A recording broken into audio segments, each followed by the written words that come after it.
Hello hi friends, ಎಲ್ಲರಿಗೂ ನಮಸ್ಕಾರ. ನಾನು ನಿಮ್ಮ ಆರ್.ಜೆ. ವೆಂಕಟೇಶ್ ಮಾತಾಡ್ತಾ ಇದ್ದೀನಿ. ವೆಂಕೀಸ್ ವಿಲೇಜ್ ಲೈಫ್ ಯೂಟ್ಯೂಬ್ ಚಾನಲ್ಗೆ ಸ್ವಾಗತ ಸುಸ್ವಾಗತ. ಓಕೆ ಫ್ರೆಂಡ್ಸ್, ಈಗ ಬಂದು ಸುಮಾರು ಒಂದು 11:30 ಆಗಿದೆ. ಈಗ ಬಂದು ನಾನು ಬ್ಲಾಗ್ನ ಶುರು ಮಾಡ್ತಾ ಇದ್ದೀನಿ. ಇವತ್ತು ಏನಪ್ಪ ಟಾಪಿಕ್ಕು, ಯಾಕೆ ಈ ರೀತಿಯಾಗಿ ತನ್ಮೇಲೆ ಹಾಕಿದ್ದಾನೆ ವೆಂಕಟೇಶ್ ಅಂದ್ಕೊಂಡ್ರೆ? ಹೌದು ಫ್ರೆಂಡ್ಸ್, ಏನಂದರೆ ಇವತ್ತು ನಮ್ಮ ರೈತರಿಗೋಸ್ಕರನೇ ಇವತ್ತು ವ್ಲಾಗ್ನ ಶುರು ಮಾಡಿದ್ದೀನಿ. ಯಾಕಂತೇಳಿದ್ರೆ ಪಕ್ಕದೂರಲ್ಲಿ ಒಂದು ಕೇಸ್ ಆಗಿದೆ. ಏನಪ್ಪ ಅಂದರೆ, ಬನ್ನಿ ಇವತ್ತು ಒಂದು ವಿಷಯ ಹೇಳ್ತೀನಿ. ಏನೋ ಕತೆ, ದಯವಿಟ್ಟು ಯಾರು ಕೂಡ ತಪ್ಪು ಮಾಡೋಕೆ ಹೋಗ್ಬೇಡ್ರಿ. ಅದಕ್ಕೋಸ್ಕರನೇ ಒಂದು ವಿಡಿಯೋ ಶುರು ಮಾಡಿದ್ದೀನಿ. ಯಾರೆಲ್ಲ ನೋಡ್ತಾ ಇದ್ದೀರಾ ರೈತರು, ದಯವಿಟ್ಟು ವಿಡಿಯೋನ ಪೂರ್ತಿಯಾಗಿ ನೋಡಿ. ಏನಪ್ಪ ವಿಷಯ ಅಂತ ಇವತ್ತು ನಾನು ನಿಮಗೆ ಗೊತ್ತಾಗುತ್ತೆ. ಈ ಒಂದು ತಪ್ಪು ಯಾರು ಕೂಡ ಮಾಡೋಕೋಬೇಡಿ. ಅದಕ್ಕಿಂತ ಮುಂಚೆ ಇದೇ ಫಸ್ಟ್ ನಮ್ಮ ದೊಡ್ಡ ಚಾನಲ್ ನೋಡ್ತಾ ಇದ್ದಾರೆ, ದಯವಿಟ್ಟು ಒಂದು ಸಬ್ಸ್ಕ್ರೈಬ್ ಮಾಡಿ. ನೀವೊಂದು ಸಬ್ಸ್ಕ್ರೈಬ್ ಮಾಡೋದ್ರಿಂದ ಈ ರೀತಿಯಾಗಿ ನಾವು ಮಾಡೋ ಪ್ರತಿಯೊಂದು ವಿಡಿಯೋ ಕೂಡ ಫಸ್ಟ್ ನಮಗೆ ನೋಡ್ಕೊಂಡು ಬರುತ್ತೆ, ನೀವು ಮೊದಲಾಗಿ ನೋಡ್ಬೋದು. ಓಕೆ, ಹಾಗೆ ಯಾರೆಲ್ಲ ನೋಡ್ತಾ ಇದ್ದೀರಾ ದಯವಿಟ್ಟು ಒಂದು ಲೈಕ್ ಮಾಡೋದು ಮಾತ್ರ ಮರಿಬಿಡಿ. ಏನಂದರೆ, ನಮ್ಮ ರೈತರಿಗೆ ತುಂಬ ಜನಕ್ಕೆ ಬಂದು 24 hours ಕರೆಂಟ್ ಇಲ್ಲ. 24 hours ಕರೆಂಟ್ ಇಲ್ಲ. ಜಾಸ್ತಿ ಜನಕ್ಕೆ ಬಂದು ಶಿಫ್ಟ್ ಅನ್ನೋದಿರುತ್ತೆ. ಒಂದೊಂದು ಏರಿಯಾ ಕಡೆ ಒಂದೊಂದು ಡಿಪೆಂಡು. ಒಂದೊಂದು ಊರಲ್ಲಿ ಇವತ್ತಿಗೂ ಕೂಡ ರೈತರು 24 hours ಕರೆಂಟ್ನೇ ಯೂಸ್ ಮಾಡ್ತಾ ಇದ್ದಾರೆ. ಓಕೆ, ದೇವ್ರು ಒಳ್ಳೇದು ಮಾಡಲಿ, ಅವ್ರನ್ನ ಚೆನ್ನಾಗಿಟ್ಟಿರಲಿ. ಓಕೆ, ಅದಕ್ಕೆ ನಮಗೇನು ಹೊಟ್ಟೆ ಊರಿಲ್ಲ. ಆದರೆ ಕೆಲವೊಬ್ಬರಿಗೆ ಬಂದು, ತುಂಬ ಜನಕ್ಕೆ ಬಂದು ಶಿಫ್ಟು ಅಂದರೆ ನೈಟ್ ಒಂದು 4 hour ಕೊಡ್ತಾರೆ, ಬೆಳಗ್ಗೆ ಡೇ ಬಂದು ಒಂದು 3 hour ಕೊಡ್ತಾರೆ. ಇಷ್ಟು ಒಂದು ಕರೆಂಟಲ್ಲಿ ನಾವು ವ್ಯವಸಾಯ ಮಾಡಬೇಕು. ಈ ರೀತಿಯಾಗಿ ವ್ಯವಸಾಯ ಮಾಡಿದ್ರೆ ಮಾಡ್ತಾ ಇರ್ತೀವಿ. ನಾಳೆ ಬಂದು ನಾನು ಔಷಧಿನ ಹೊಡಿಬೇಕು. ಅದಕ್ಕೋಸ್ಕರ ಏನು ಮಾಡ್ತೀವಿ, ನಾವು ನೀರನ್ನ ಸ್ಟಾಕ್ ಮಾಡ್ಕೊತೀವಿ. ಓಕೆ, ಸ್ಟಾಕ್ ಮಾಡ್ಕೊತೀವಿ, ಅದು ಒಳ್ಳೆಯ ವಿಷಯನೇ. ಹೌದು, ನಾಳೆ ಬಂದು ಔಷಧಿ ಹೊಡಿಬೇಕಂತ ಹೇಳಿದ್ರೆ ಮಧ್ಯಾಹ್ನದ ಕರೆಂಟ್ ಇರುತ್ತೆ. ಒಂದು ವಾರ ಬಂದು ಬೆಳಗ್ಗೆ ಒಂದು 8:30 ಕೊಡ್ತಾನೆ. ನಮ್ಮದೇ ತಗೊಳ್ರಿ, ಒಂದು ವಾರ ಬಂದು 8:30 ಕೊಡ್ತಾನೆ. ಇನ್ನೊಂದು ವಾರ ಬಂದು ಸುಮಾರು ಮಧ್ಯಾಹ್ನ 2 ಗಂಟೆ ಕೊಡ್ತಾನೆ. ಈ ರೀತಿಯಾಗಿ ಇರುತ್ತೆ. ಆ ಮಧ್ಯಾಹ್ನ 2 ಗಂಟೆವರೆಗೂ ಕೂಡ ಕಾಯ್ಕೊಂಡು ಕುತ್ಕೊಳಕ್ಕಾಗೋದಿಲ್ಲ ಅದು ಔಷಧಿ ಹೊಡೆಯೋದಕ್ಕೆ. ಅದಕ್ಕೋಸ್ಕರ ಏನು ಮಾಡ್ತೀರಿ ಅಂತ ಹೇಳಿದ್ರೆ, ನಾವು ನಾಳೆ ಔಷಧಿ ಹೊಡಿತೀವಿ ಅಂತ ಹೇಳಿದ್ರೆ ಇವತ್ತೇ ಈ ರೀತಿಯಾಗಿ ಒಂದು ಡ್ರಮ್ಮುಗಳಲ್ಲಿ ನೀರನ್ನ ತುಂಬಿಸಿ ಮಡಗ್ತೀವಿ ಅಲ್ವಾ? ಓಕೆ, ಅದೇನೋ ಒಳ್ಳೆಯ ವಿಷಯನಪ್ಪ, ಅದ್ರಾಗೇನು ಸಂಶಯ? ಅದರಲ್ಲಿ ಯಾಕೋ ತಪ್ಪಾಗಿ ಇವ್ನು ಕಾಣಿಸ್ತಾ ಇದೆ, ಯಾಕೆ ಹಿಂಗೆ ಹೇಳ್ತಾ ಇದ್ದೀನಿ ಅಂತ ತುಂಬ ಹುಳ ಬಿಟ್ಕೊಂಡ್ಕೊಬಿಟ್ರೆ ಡೈರೆಕ್ಟಾಗಿ ವಿಷಯಕ್ಕೆ ಬರ್ತೀನಿ. ಯಾಕಂತ ಹೇಳಿದ್ರೆ, ಇತ್ತೀಚೆಗೆ ಬಂದು ಪಕ್ಕದೂರಲ್ಲಿ ಒಂದು ಕತೆ ನಡೀತು. ಏನಪ್ಪ ಅಂತ ಹೇಳಿದ್ರೆ, ಆ ರೈತರು ಬಂದು ಬೀನ್ಸ್ ಹಾಕಿದ್ದಾರೆ. ಇವತ್ತಿನ ದಿನ ಬೀನ್ಸ್ ಎಷ್ಟಿದೆ? 1 kg ಬಂದು 100-120 ರೂಪಾಯಿ ಇದೆ. ಮಣ ಬಂದು 1000-1200 ರೂಪಾಯಿ ಇದೆ. ಒಳ್ಳೆ ಟಾಪ್ ರೇಟ್ ಅಲ್ವಾ? ಒಳ್ಳೆ ಬೆಳೆ ಮಾಡಿ ಒಳ್ಳೆ ಪುಲ್ಕಾಯಿ ಬಂದಿದೆ ಅಂತ ಹೇಳಿದ್ರೆ ಈ ಒಂದು ಟೈಮಲ್ಲಿ ಸಿಕ್ಕಾಪಟ್ಟೆ ಒಳ್ಳೆ ದುಡ್ಡು ಅಂದರೆ ದುಡ್ಡು ನಮಗೆ ಅಲ್ವಾ? ಸುಮಾರು ಒಂದು 12-13 ಮೂಟೆ ಹಾಕೊಂಡೋದ್ರೆ ಆರಾಮಾಗಿ 1 ಲಕ್ಷ ರೂಪಾಯಿ ಕೈಗೆ ಬರುತ್ತೆ ಅಲ್ವಾ? 1 ಟನ್ ಬೆಳೆದ್ರೆ ಸಾಕು, 1 ಲಕ್ಷ ರೂಪಾಯಿ ಗ್ಯಾರಂಟಿ ಬರುತ್ತೆ. 1200 ರೂಪಾಯಿ ಅಂತ ಹೇಳಿದ್ರು, 200 ರೂಪಾಯಿ ಬಿಟ್ಟರು ಕೂಡ 1000 ರೂಪಾಯಿ ಲೆಕ್ಕ ತಗೊಂಡ್ರೆ ಸುಮಾರು 1 ಟನ್ಗೆ ಎಷ್ಟಾಯಿತು? 1 ಲಕ್ಷ ರೂಪಾಯಿ ಆಯಿತು. 1 ಲಕ್ಷ ರೂಪಾಯಿ ಆಯಿತು. ಆ ರೀತಿಯಾಗಿ ಒಂದು 4-5 ಟ್ರಿಪ್ ಸಿಕ್ಬಿಟ್ರೆ ಹಾಕಿರೋ ಬಂಡವಾಳ ನಮಗೆ ಎಲ್ಲ ಬೇಕಾದಷ್ಟು ದುಡ್ಡಾಗುತ್ತೆ. ಆ ರೀತಿಯಾಗಿ ಆಗುತ್ತೆ ಅಲ್ವಾ? ಆ ರೀತಿಯಾಗಿ ಆಗುತ್ತೆ ಅಂತ ಒಬ್ಬರು ರೈತರ ಪಕ್ಕದೂರಲ್ಲಿ ತುಂಬಾ ಕನಸುಗಳನ್ನ ಕಟ್ಕೊಂಡು ಬೀನ್ಸ್ನ ಬೆಳೆದಿದ್ರು. ಒಳ್ಳೆ ಫಸಲು, ಒಳ್ಳೆ ಇಳುವರಿ ಇತ್ತು. ಪಾಪ ಅವರು ತೋಟಕ್ಕೆ ಔಷಧಿ ಹೊಡಿಬೇಕು ಅಂದ್ಬಿಟ್ಟು ಈ ರೀತಿಯಾಗಿ ಒಂದು ಡ್ರಮ್ಮಲ್ಲಿ ನೀರು ತುಂಬಿಸ್ಬಿಟ್ಟು ಹೋಗಿರ್ತಾನೆ ಆ ರೈತ, ನಾಳೆ ಔಷಧಿನ ಹೊಡಿಬೇಕು ಅಂತ. ಆದರೆ ಯಾರೋ ಕಿಡಿಗೇಡಿಗಳು ಏನಂದರೆ, ಅವ್ರ ಅಪ್ಪನ ಕೊಟ್ಟಿದ್ದಾರೋ ಗೊತ್ತಿಲ್ಲ, ಆದರೆ ತಾಯಿಗೆ ಲಾಡಿ ಬಿಚ್ಚೋ ಕೆಲಸ ಮಾಡಿದ್ದಾರೆ ಆ ಕಳ್ಳನ ಮಕ್ಕಳು. ಏನಂದರೆ, ಇದೇ ರೀತಿಯಾಗಿ ಒಂದು ಡ್ರಮ್ಮಲ್ಲಿ ರೌಂಡಪ್ ಅಂತ ಔಷಧಿ ಬರುತ್ತಲ್ಲ, ಆದರೆ ನಮ್ಮ ಗರಿಕೆ ಹೋಲ್ಗೆ, ನಮ್ಮ ತುಂಗಲ್ಗೆ ಎಲ್ಲ ಹೊಡಿತೀರಲ್ವ ರೌಂಡಪ್ಪು, ಆ ಒಂದು ರೌಂಡಪ್ನ ಈ ಒಂದು ಡ್ರಮ್ಮಲ್ಲಿ ನೀರಲ್ಲಿ ಮಿಕ್ಸ್ ಮಾಡಿದ್ದಾರೆ. ಆ ರೈತ ಬಂದು ಅದಕ್ಕೆ ಮತ್ತೆ ಔಷಧಿನ ಮಿಕ್ಸ್ ಮಾಡಿ ಬೆಳಗ್ಗೆ ತೋಟಕ್ಕೆ ಕೊಡ್ತಿದ್ದಾನೆ. ಅದಾದಮೇಲೆ ಸುಮಾರು ಒಂದು 3 ದಿನಕ್ಕೆ ಗೊತ್ತಾಗಿದೆ ಇದು ಕಳೆ ಔಷಧಿ ಕೂಡ ಮಿಕ್ಸ್ ಆಗಿದೆ ಅಂತ. ಯಾರೋ ಗೊತ್ತಿಲ್ಲ ಈ ರೀತಿಯಾಗಿ ತಾಯಿಗೆ ಲಾಡಿ ಬಿಚ್ಚೋ ಕೆಲಸ ಮಾಡಿದ್ದಾರೆ. ಈ ಥರ ಒಂದು ಡ್ರಮ್ಮಲ್ಲಿ ನಾವು ನೀರಿಡೋದು ದಯವಿಟ್ಟು ತಪ್ಪು. ತುಂಬ ಜಾಗದಲ್ಲಿ ಈ ಥರ ಆಗಿದೆ. ಆ ಊರಲ್ಲೆಲ್ಲ ಸಿಕ್ಕಾಪಟ್ಟೆ ಒಂದು ಊರಲ್ಲಾಗಿದೆ. ಅದಕ್ಕೋಸ್ಕರ ದಯವಿಟ್ಟು ಯಾರೂ ಕೂಡ ಈ ರೀತಿಯಾಗಿ ನೀವು ಡ್ರಮ್ಮಲ್ಲಿ ನೀರನ್ನ ಇಡೋಕೋಬೇಡಿ. ದಯವಿಟ್ಟು ಹೇಳ್ತೀನಿ, ಯಾರು ಕೂಡ ಈ ಥರ ನೀರನ್ನ ಇಟ್ಬಿಟ್ಟು ನಾನು ಔಷಧಿ ಹೊಡಿಬೇಕಂತ ಇವತ್ತು ನೀರನ್ನ ತುಂಬಿಸಿ ದಯವಿಟ್ಟು ಯಾರು ಕೂಡ ಹಾಕಿ ತಪ್ಪು ಮಾಡೋಕೆ ಹೋಗ್ಬೇಡ್ರಿ. ಯಾಕಂತ ಹೇಳಿದ್ರೆ ಯಾವ ಊತದಲ್ಲಿ ಯಾವ ಐತೋ ಗೊತ್ತಿಲ್ಲ, ಪಕ್ಕದಾಗಿರೋರೇ ದುಶ್ಮನ ಆಗಿರ್ಬೋದು. ಯಾಕಂತ ಹೇಳಿದ್ರೆ ಹೊಟ್ಟೆ ಒಳ್ಳೆ ಬೆಳೆ ತೆಗ್ದಿದ್ದೀನಿ, ಮಾರ್ಕೆಟಲ್ಲಿ ಒಳ್ಳೆ ಬೇಡಿಕೆ ಐತೆ, ಒಳ್ಳೆ ಡಿಮ್ಯಾಂಡ್ ಐತೆ, ಒಳ್ಳೆ ರೇಟ್ ಐತೆ ಅಂತ ಹೇಳಿದ್ರೆ ಅವ್ರಿಗೆ ಇಮಿಡಿಯೇಟಾಗಿ ಹೊಟ್ಟೆ ಊರಿನೂ ಬರ್ತೈತೆ, ತಿಕ್ಕ ಊರಿನೂ ಬರ್ತೈತೆ ಕಣ್ರಿ. ಅದಕ್ಕೋಸ್ಕರ ಯಾರು ಕೂಡ ಈ ತಪ್ಪು ಮಾಡೋಕೆ ಹೋಗ್ಬೇಡ್ರಿ. ನೀವೇನಾದ್ರು ಔಷಧಿ ಹೊಡಿಬೇಕಾ, ಅವತ್ತೇ ಬನ್ನಿ, ಫ್ರೆಶ್ ಆಗಿ ನೀರು ಹಿಡ್ಕೊಂಡು ಔಷಧಿನ ಹೊಡೀರಿ. ಸ್ವಲ್ಪ ಲೇಟ್ ಆಗೋದ್ರೆ ಏನು ನಮ್ಮ ಅಪ್ಪನ ಮನೆ ಗಂಟು ಏನೂ ಹೋಗೋದಿಲ್ಲ ಅಲ್ವಾ? ಒಂದು ಬೆಳೆ ಬೆಳಿಬೇಕಂದ್ರೆ ಎಷ್ಟು ಕಷ್ಟ ಇದೆ. ಆಲ್ಮೋಸ್ಟ್ ಏನಂದರೆ ಆ ರೈತಂದು ಪಾಪ ಎಲ್ಲ ಹೂವು ಪಿಂದಿ ಕಣ್ರಿ. ಅಮ್ಮಮ್ಮ ಅಂದರೆ ಇನ್ನೊಂದು ವಾರದಲ್ಲಿ ಎಲ್ಲ ಕೈಗೆ ಬಂದ್ಬಿಡೋದು ಅಂಥದ್ದು. ಈ ಥರ ಒಂದು ಡ್ರಮ್ಗೆ ರೌಂಡಪ್ ಅನ್ನೋ ಒಂದು ಔಷಧಿನ ಮಿಕ್ಸ್ ಮಾಡಿ ಆ ಥರ ಒಂದು ಕೆಲಸ ಮಾಡಿದ್ದಾರೆ.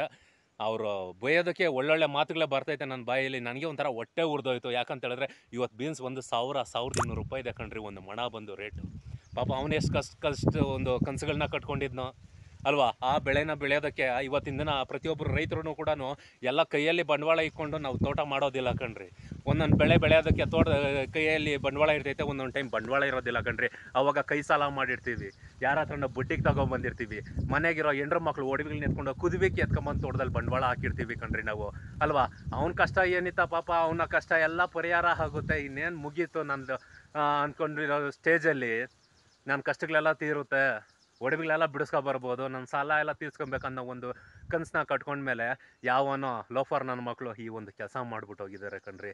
ಅದಕ್ಕೆ ಪ್ರತಿಯೊಬ್ಬ ರೈತರಿಗೂ ಹೇಳೋದು, ನೀವು ದಯವಿಟ್ಟು ಈ ಥರ ಒಂದು ಡ್ರಮ್ಮುಗಳಲ್ಲಿ ಯಾರು ಕೂಡ ನೀರು ತುಂಬ್ಸಕ್ಕೆ ಹೋಗಬೇಡಿ ಅಪ್ಪ. ಏನಾದ್ರು ಒಂದು 2 ಅವರ್ ಲೇಟ್ ಆದರೆ ಆಗೋಗ್ಲಿ, ಏನೂ ಓಡೋಗಿದ್ದಿಲ್ಲ ಅಲ್ವಾ. ಫ್ರೆಶ್ ಆಗಿ ನೀರು ಹಿಡೀರಿ, ಔಷಧಿನ ಹೊಡೀರಿ. ದಯವಿಟ್ಟು ಈ ಥರ ಒಂದು ಡ್ರಮ್ಮುಗಳಲ್ಲಿ ಯಾರು ಕೂಡ ನೀರು ತುಂಬ್ಸಕ್ಕೆ ಹೋಗಬೇಡಿ. ಎಷ್ಟೋ ಕಡೆ ಈ ಥರ ಒಂದು ಕೇಸುಗಳಾಗಿದೆ. ಈ ಥರ ಒಂದು ಕಂತ್ರಿ ಕೆಲಸಗಳು, ತಾಯಿಗೆ ಲಾಡಿ ಬಿಚ್ಚೋ ಕೆಲಸಗಳು ಇವತ್ತಿನ ದಿನ ಕೆಲವೊಬ್ರು ಕಲ್ತಿದ್ದಾರೆ. ಅವರು ನಿಜಾಗ್ಲೂ ಹೇಳ್ಬೇಕಂದ್ರೆ ಅವರು ರೈತರೇ ಅಲ್ಲ ಆಲ್ಮೋಸ್ಟು. ಅಕ್ಕಪಕ್ಕದಲ್ಲಿರೋರೇ ಆ ಥರ ಕೆಲಸ ಮಾಡ್ತಾರೆ. ಯಾಕಂದರೆ ಹೊಟ್ಟೆ ಊರಿ ಕಣ್ರಿ, ಅವ್ನು ಬದುಕ್ತಾನೆ, ಅವ್ನು ಬಾಳ್ತಾನೆ ಅಂತ ಕೆಲವೊಬ್ರಿಗೆ ಹೊಟ್ಟೆ ಉರಿ ಇರುತ್ತೆ. ಎಲ್ಲರಿಗೂ ಅದೇ ರೀತಿಯಾಗಿರೋದಿಲ್ಲ, ಕೆಲವೊಬ್ರು ಇರ್ತಾರೆ ಅದರಲ್ಲೂ ಕೂಡ. ಹೊಟ್ಟೆ ಉರಿ ಇರಬೇಕು. ಅದು ಯಾವ ಥರ ಇರಬೇಕು ಗೊತ್ತಾ? ನೀನೇನೋ ಬೆಳೆ ಬೆಳೆದೆ ಚಾಲೆಂಜ್ ಮಾಡ್ಕೊತೀರಾ, ಮಾಡ್ಕೊಳ್ರಿ. ಹೊಟ್ಟೆ ಊರಿ ಬರಬೇಕು. ಯಾವ ರೀತಿಯಾಗಿ ಬರ್ಬೇಕಂದ್ರೆ, ಪಕ್ಕದಾಗಿರೋನು ಏನು ಬೆಳೆದಿದ್ದಾನೆ, ಅವ್ರ ಅಪ್ಪನಂಗೆ ನಾನು ಬೆಳಿತೀನಿ, ಅವ್ರ ಅಪ್ಪನಂಗೆ ನಾನು ಮೂಟಿಗಳು ನಿಲ್ಲಿಸ್ತೀನಿ, ಅವ್ರ ಅಪ್ಪನಂಗೆ ನಾನು ಬೆಳಿತೀನಿ, ಇನ್ನೂ ಚೆನ್ನಾಗಿ ಬೆಳಿತೀನಿ ಅನ್ನೋ ಒಂದು ಹೊಟ್ಟೆ ಊರಿ ಇರಬೇಕು, ಹುಮ್ಮಸ್ಸು ಇರಬೇಕು. ಅದನ್ನು ಬಿಟ್ಬಿಟ್ಟು ಈ ಥರ ಒಂದು ತಾಯಿಗೆ ಲಾಡಿ ಬಿಚ್ಚೋ ಕೆಲಸ ಯಾರೂ ಕೂಡ ಮಾಡಬಾರ್ದು ಕಣ್ರಿ. ಪಾಪ ಯಾರಾದರೆ ಏನು ರೈತರೇ ಅಲ್ವಾ, ನಾವು ಕೂಡ ರೈತಾನೆ. ಒಂದು ಬೆಳೆ ಬೆಳಿಬೇಕು, ಒಂದು ಬೆಳೆನಲ್ಲಿ ನಾನು ದುಡ್ಡು ನೋಡ್ಬೇಕಂದ್ರೆ ಎಷ್ಟು ಕಷ್ಟ ಇದೆ ಅಂತ ನನಗೂ ಗೊತ್ತು. ಏನಂದರೆ ಆ ಒಂದು ತೋಟನ ನೋಡಿ ನನಗೆ ಸಿಕ್ಕಾಪಟ್ಟೆ ಬೇಜಾರಾಗೋಯ್ತು. ಏನಪ್ಪ ಈ ಥರ ಒಂದು ಕೆಲಸ ಮಾಡಿದ್ದಾರೆ, ಯಾವ ಮಟ್ಟಿಗೆ ಸರಿ ಅಂತ.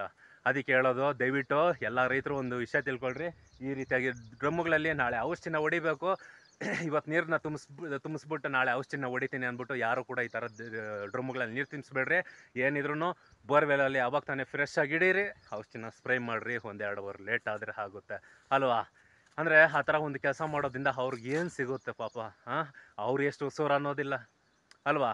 ಅವ್ರು ಎಷ್ಟು ಉಸೂರು ಅಂತಾರೆ, ಅವ್ರ ಹೆಂಡ್ರ ಮಕ್ಳು ಎಷ್ಟು ಉಸೂರು ಅಂತಾರೆ. ಇವತ್ತಿನ ದಿನ ಒಂದು ಡೈಲಾಗ್ ಪ್ರತಿಯೊಬ್ಬರು ಕೂಡ ಹೇಳ್ತಾರೆ, ಏನಪ್ಪ ಅಂತ ಹೇಳಿದ್ರೆ, ವ್ಯವಸಾಯ ಮನೆ ಮಕ್ಳು ಸಾಯ ಅಂತ. ಅದೇ ರೀತಿಯಾಗಿ ಮನೆ ಮಕ್ಕಳೆಲ್ಲ ಸೇರಿಕೊಂಡು ಆ ಒಂದು ತೋಟದಲ್ಲಿ ಬೆಳೆ ಬೆಳೆದಿರ್ತಾರೆ ಕಣ್ರಿ. ಅವ್ರು ಕಣ್ತುಂಬ ನಿದ್ದೆ ಹೋಗಿರ್ತಾರ, ಹೊಟ್ಟೆ ಊಟ ಸೇರುತ್ತಾ. ಪಾಪ ಅವನು ಆ ತೋಟಕ್ಕೆ ಬಂಡವಾಳ ಹಾಕೋಕ್ಕೆ ಎಲ್ಲೆಲ್ಲಿ ಕಷ್ಟ ಬಿದ್ದು ಯಾರ್ಯಾರ ಹತ್ರ ಬೇಡ್ಕೊಂಬಂದು, ಪಾಪ ಅವ್ನ ಕಷ್ಟ ಏನು, ಅವ್ರವ್ರ ಕಷ್ಟ ಅವ್ರಿಗೆ ಗೊತ್ತಿರುತ್ತೆ ಅಲ್ವಾ. ಆ ರೀತಿಯಾಗಿ ಒಂದು ಹೇಳ್ತಿನ ಕೆಲಸ ಮಾಡಿದ್ದಾರೆ ಯಾರೋ ಒಬ್ಬರು.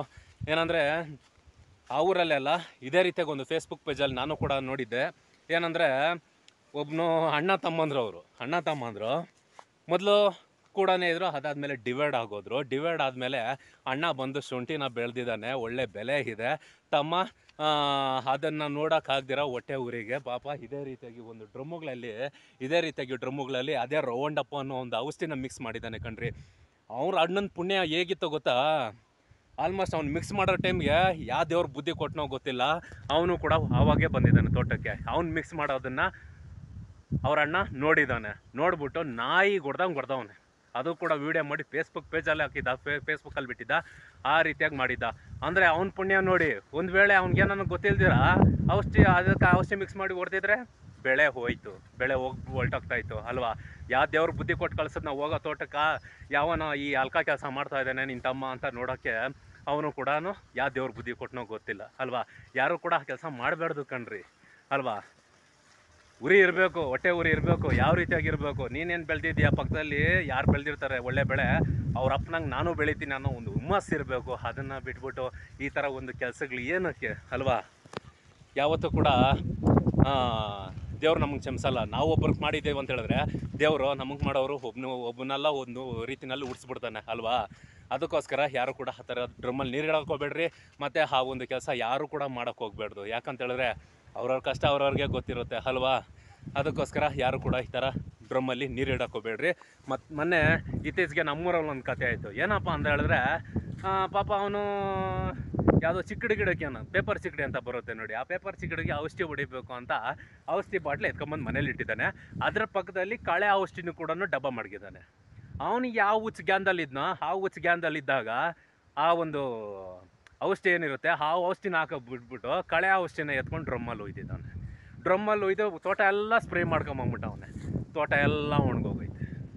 ಈ ಥರ ಒಂದು ತಪ್ಪುಗಳು ನಾವು ಮಾಡ್ತಿದ್ವಿ ಕಣ್ರಿ. ಯಾರು ಕೂಡ ಆ ಥರ ಮಾಡೋಕ್ಕೋಗ್ಬಿಡ್ರಿ. ನಿಮ್ಗೇನ ಕಳೆ ಔಷಧಿ ಏನನ್ನ ಸ್ವಲ್ಪ ಮಿಗ್ಲಿತಾ ಅದನ್ನ ಎತ್ತಿ ಎಲ್ಲನ ಬೇರೆ ಕಡೆ ಇಟ್ಬಿಡ್ರಿ.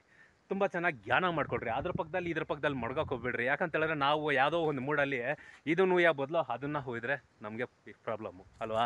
ಆ ರೀತಿಯಾಗಿ ತಪ್ಪುಗಳನ್ನ ನಾವು ಮಾಡ್ತೀವಿ. ದಯವಿಟ್ಟು ಆ ಥರ ತಪ್ಪುಗಳು ಯಾರು ಮಾಡೋಕೆ ಹೋಗ್ಬೇಡ್ರಿ. ಮತ್ತು ಈ ರೀತಿಯಾಗಿ ಒಂದು ಡ್ರಮ್ಗಳಲ್ಲಿ ನೀರನ್ನ ತುಂಬ್ಸೋಕೆ ಹೋಗ್ಬೇಡ್ರಿ. ನೀನೇನು ಕಪ್ಪ ತುಂಬಿಸಿದ್ಯಾ ಅಂತ ಕೇಳ್ಬೋದು, ಎಷ್ಟೋ ಜನ ಅಂದ್ಕೊಂಡಿರ್ಬೋದು. ನಾವು ಕೂಡ ತುಂಬಿಸಿದ್ದೀವಿ. ಏನಕ್ಕೆ ಅಂತ ಹೇಳಿದ್ರೆ ತೋಟದಲ್ಲಿ ಕೆಲಸ ಮಾಡಿ ಮನೆಗೆ ಹೋಗೋ ಒಂದು ಟೈಮಲ್ಲಿ ಕೈ ಕಾಲು ತೊಳೆಯೋಕ್ಕೆ, ಮುಖ ತೊಳೆಯೋದಕ್ಕೆ ಈ ರೀತಿಯಾಗಿ ಒಂದು ನೀರುಗಳನ್ನ ನಾವು ತುಂಬಿಸಿ ನಾನೇನೋ ಔಷಧಿ ಹೊಡಿಬೇಕಂತ ಹೇಳಿದ್ರೆ ಅವತ್ತು ಫ್ರೆಶ್ ಆಗಿರೋ ಒಂದು ನೀರನ್ನ ಹಿಡಿದು ಆಲ್ಮೋಸ್ಟ್ ನಾನು ತೋಟಕ್ಕೆ ಔಷಧಿನ ಸ್ಪ್ರೇ ಮಾಡೋದು. ಯಾರಿಗೆ ಗೊತ್ತು ಯಾವ ಹುತ್ತದಲ್ಲಿ ಯಾವ ಐತೋ ಅಲ್ವಾ. ಅಕ್ಕಪಕ್ಕದಲ್ಲಿರೋರೇ ದುಶ್ಮನೆ ಇರ್ಬೋದು, ಅವರೇ ಹೊಟ್ಟೆವ್ರಿಗೆ ಮಾಡ್ಬೋದು. ಯಾಕೆ ನಮ್ಮ ಹುಷಾರಲ್ಲಿ ನಾವಿದ್ರೆ ಬೆಸ್ಟು ಅಲ್ವಾ ಕಣ್ರಿ.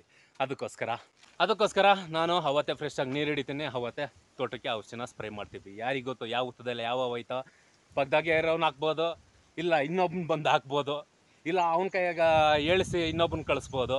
ಅದಕ್ಕೋಸ್ಕರ ದಯವಿಟ್ಟು ಆ ಥರ ಒಂದು ನೀರಲ್ಲಿ ಫ್ರೆಶ್ ಆಗಿ ಹಿಡ್ಕೊಂಡು ನೀರನ್ನ ತೋಟಕ್ಕೆ ಔಷಧಿನ ಸ್ಪ್ರೇ ಮಾಡಿ ಅದನ್ನು ಬಿಟ್ಬಿಟ್ಟು ಸ್ಟಾಕ್ ನೀರೆಲ್ಲ ಹೊಡೆಯೋಕೆ ಹೋಗ್ಬೇಡ್ರಿ.